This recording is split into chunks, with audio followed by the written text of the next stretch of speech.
સૌ પ્રથમ આવી અને એક ધૂન કરે, આવીને આપણે મંગલ ગાન કરીએ. ભગવાનની પ્રાત જે પૂજા થતી હોય એ અમારા સાધુ સ્વભાવમાં એને સંધ્યા કહે, એ સંધ્યા કરે. અહીંયા બેસવું સહેલું નથી. અહીંયા બેસવા માટે થઈ અને કેટલાય પુણ્ય કરવા પડે, ત્યારે અહીંયા બેસી અને બેસો તોય વાંધો નથી. પણ મેં કાલે વાત કરીને કોઈ કેવી રીતે પૂજાય છે મહત્વનું નથી, અને જે પૂજાય છે એ ભાગવતથી પણ એના સ્વભાવથી પૂજાય છે એ મહત્વનું છે. આજે આપણે સૌ ભેગા થયા છે એ એકબીજાના સ્વભાવથી આપણે ભેગા થયા છે.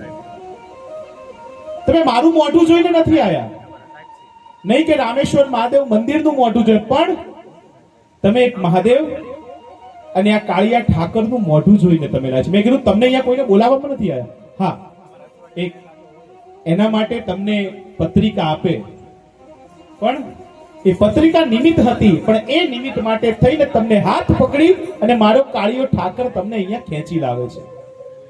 આ ભાગવતનું મહાત્મ છે. મને ખાલી એટલું કહો કે સવારમાં આવીને અત્યારે કરશનભાઈ બધાએ મંગલાચરણ કર્યું, ગીત ગાયા, આપણે મંત્ર કર્યા. મંગલાચરણનો અર્થ શું? કોઈ પણ કથા શરૂ થાય એટલે પેલા મંગલાચરણ કરીએ. મંગલાચરણનો અર્થ છે કે મનને પવિત્ર કરવું, એ મંગલાચરણ.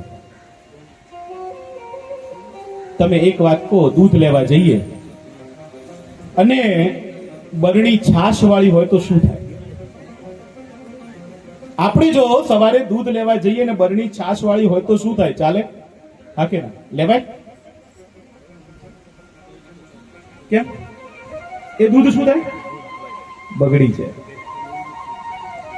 માટે કહું છું કે આ શરીર રૂપી જે બરણી છે એ આપણે બહારથી આવ્યા છે. કથા જ્યારે શરૂ થઈ, આપણે ઘરે હતા, આપણે આપણા કામમાં હતા, અને ઘરેથી કથા મંડપ સુધી આવ્યા, આપણા મંદિર સુધી આવ્યા. આપણે બહારથી આવ્યા હોય, સવારથી લઈને બપોર સુધી કેટલાની વાતો કરી નાખી હોય, કેટલાની વાતો કરી નાખી. આપણું મન બગડ્યું હોય, આપણું તન બગડ્યું હોય, અને આપણે અહીંયા આવીએ તો ભાગવત શું કરે છે? તમારા શરીર રૂપી બરણીને ચોખ્ખી કરે છે. અને જો શરીર રૂપી બરણી ચોખ્ખી થશે ને તો અહીંથી મને મોકો મળશે કે આ શરીર રૂપી બરણીમાં મારે દૂધ જે એટલું રેડવું હોય એ હું રેડી શકીશ. આ ભાગવતનો પ્રભાવ છે. ત્યારે શૌનકોએ ભગવાનને પ્રશ્ન કર્યો છે કે બાપજી, નારદજીને કથા સાંભળી એ બહુ આશ્ચર્યની વાત છે. ગઈકાલે પણ આપણે સંવાદ જોયો કે શા માટે નારદજીને કથા સાંભળવી પડી. એવી તો શું આવશ્યકતા પડી હશે કે ભગવાનને કથા સાંભળવી પડી? એટલે જ કહે છે, અજગર કરે ન ચાકરી, પંછી કરે ન કામ. સમજાતું નથી કે નારદે શા માટે કથા સાંભળી છે. કૃપા કરો ને અમારી પર. કેમ નારદે કથા સાંભળી? અમારે જાણવું છે, અમને બતાવો. ત્યારે સૂત નામના મહાપુરાણી હતા ને ખૂબ આનંદ થયો. શ્રોતા હોય તો આવા. નારદજીએ પ્રશ્ન કર્યો છે સૂત નામના મહાપુરાણીને, અને આ પ્રશ્નથી ભગવાનની નવી કથાનો ત્યાં ઉદ્ભવ થાય છે. કેમ કે નારદજી એક સમયે ફરતા ફરતા બદ્ર વિશાળ ક્ષેત્રમાં ચાલતા ચાલતા જતા હતા. ત્યાં સનત કુમાર એટલે કોણ? કે બ્રહ્માજીના દીકરા.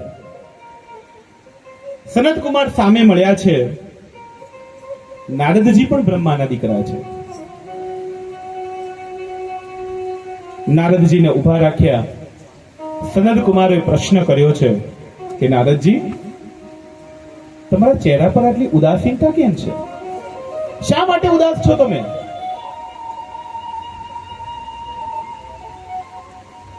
તમે ચિંતિત દેખાવ છો. તમે તો પ્રભુ છો, તમે તો ભગવાન છો, ભગવાનના સેવક છો, ભગવાનના પુત્ર છો. તમારા મોઢા પર ઉદાસીનતા સારી ન લાગે. કહો, કેમ ઉદાસીન છો? કેમ ચિંતિત દેખાવ છો? શું થયું તમને? નારદજી કહે છે, હે મહામુનિ, શું કહું તમને? સનત કુમાર એક સરસ મજાની વાત કરી છે કે નારદજી, તમે તો ભગવાનના ભગત છો, તમારા મોઢા ઉપર આવી ઉદાસીનતા ક્યારેય સારી ના લાગે.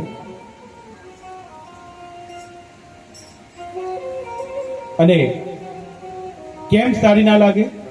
કે ભગવાનનો જે ભગત છે એવા માધ્યમથી જીવે છે કે મારા જીવનમાં જે પણ કોઈ સ્થિતિ આવી હોય તે બધી સુખની છે.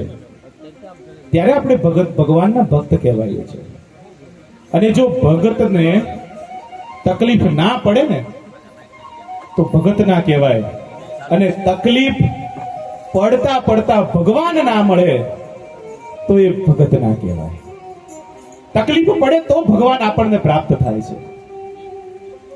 એટલે કહે છે કે ભગવાન ભગત જે છે એવા માધ્યમથી જીવે છે કે તકલીફ તો પડવાની જ છે. જે પણ સ્થિતિ આવે સુખની છે એમ માનીને ચાલે. એવામાં ઠાકોરજી એમને મોકલે છે, એટલે કહે છે કે બધું સારું હોય એ ઠીક વાત છે, પણ તમે દુખી કેમ છો એ અમને કહો. કઈ ચિંતા છે? નારદ કાંઈ બોલતા નથી. નારદ મૌન રહે છે. કારણ કે તમારા ભીતરમાં રહેલું દુઃખ તમે ના કહો ને તો કોઈ વાંધો નહીં, પણ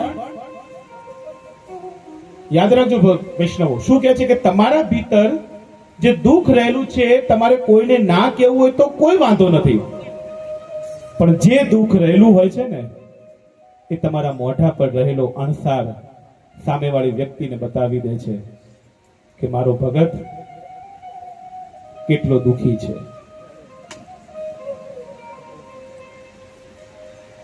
તમારા ભીતરમાં દુઃખ છે એ તમારા મોઢા પર છલકાય છે.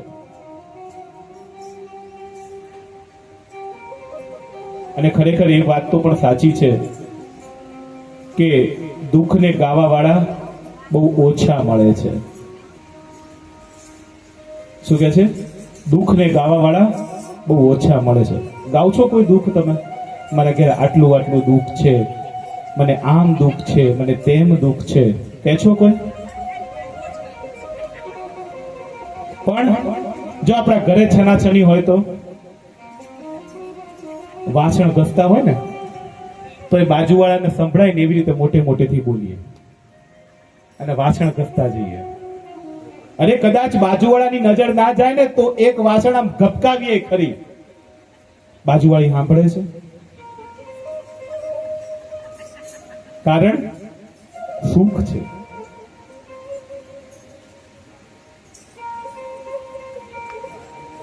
બાકી સુખ ગમે તેટલું ભગવાને આપ્યું હોય પણ દુઃખ ગાયા વગર કોઈ રહી ના શકે. હું આટલો સુખી છું, આટલો સુખી છું, આટલો સુખી છું, કોઈ કહે છે હાય બાપ મારે તો કેટલું કામ છે, 3 વાગે કથામાં જવાનું છે, આમ છે, મારાથી નહીં અવાય, હું કાલે જઈશ. આવા કહેવા વાળા પણ ઘણા છો.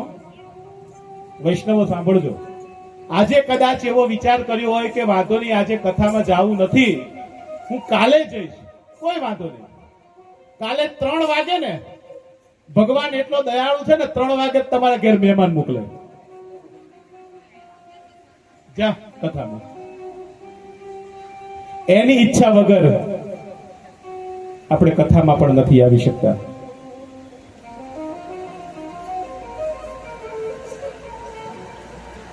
દર્દ હોય છે